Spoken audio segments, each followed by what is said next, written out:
Companies conduct a variety of activities. I've categorized these into three areas: the good, which are good things that they do; the bad, which can cause problems; and the ugly, which cause major problems. One of the ugly areas that I've come into is communication. What is communication? We think of it as where we just dialogue with each other, but it's a lot more than that. It's not just a dialogue where I speak to you or you speak to me, but there's an understanding between us about what's been said and what the resultant actions are going to be that are going to take place.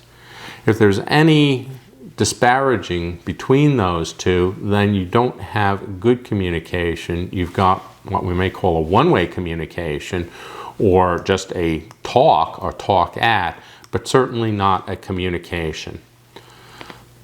When misusing communication, we send out a variety of things, whether it's an email, a text, a memo, we leave a voicemail or so forth, and we think that we have communicated with people. But if we don't get feedback from them as to that they clearly understand what we were trying to get across to them, and that they are going to take some resultant action based on that, and hopefully the action that we want them to take, then there's going to be a real problem.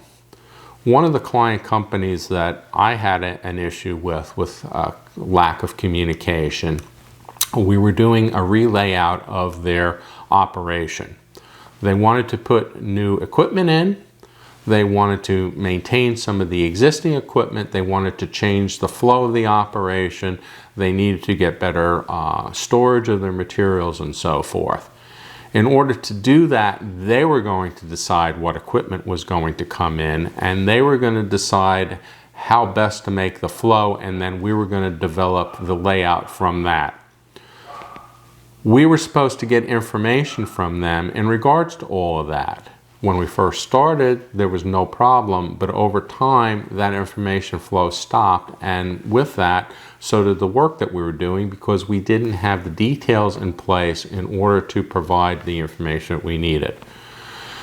After a while of trying to get the information from the plant manager who was supposed to give it to us, I had to go to the vice president and unfortunately complain that the information flow, the communication was not good. He promised that that would be corrected, and that didn't happen either. Finally, he called us in and told us he was very unhappy with the progress of the project, that we were falling behind on the time frame, and we needed to step the work up because he needed to provide a report to his executive group. We told him we're not getting the communication and we're not getting the information, even though it was promised. And he acted like he had never heard what we had talked about prior.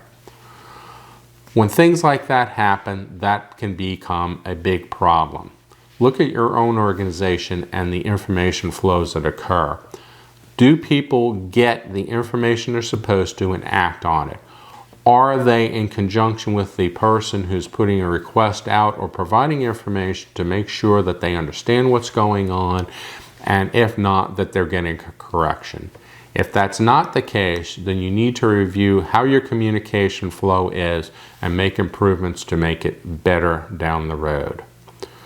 In my upcoming book, What About the Vermin Problem?, I talk more about this particular aspect of the ugly part of business. The book will be released in February 2020, and I hope you will get a copy and read it.